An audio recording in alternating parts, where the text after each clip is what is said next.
ఎందుకు రావాలి? మళ్ళీ 10 లక్షల కోట్లు అప్పు చేయడానికి రావాలా?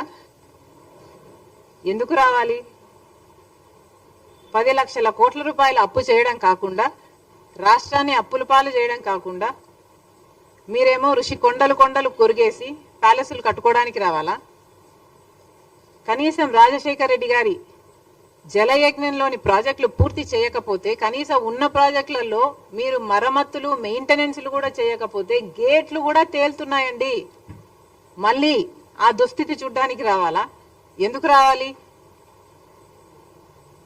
రాజశేఖర్ రెడ్డి గారు ఎంతగానో వ్యతిరేకించిన బీజేపీ పార్టీతో మీరు అక్రమ సంబంధం పెట్టుకుని ఆఖరికి మన అన్ని విభజన హామీలతో సహా, పోలవరంతో సహా, కడప స్టీల్ ఫ్యాక్టరీతో సహా మన విభజన హామీలు మొత్తం, ప్రత్యేక హోదా అన్ని తాకట్టు పెట్టడానికి మళ్ళీ మీరు రావాలా? దేనికి రావాలి?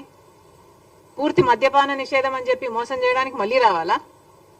3,000 కోట్లతో రైతులకి ధర స్థిరీకరణ నిధి అన్నారు ప్రతి సంవత్సరం. 4,000 కోట్లతో పంట నష్టపరిహారానికి పక్కన పెడతాను ప్రతి సంవత్సరం అన్నారు. ఇలా ఎన్ని మాటలు చెప్పి మళ్ళీ మోసం చేయడానికి రావాలి? రాడు. జగన్మోహన్ రెడ్డి గారు ఇక అధికారంలోకి రాడు, వైసీపీకి అధికారంలోకి రాదు. ఎందుకంటే ఒకసారి ప్రజలు అవకాశం ఇచ్చి చూశారు.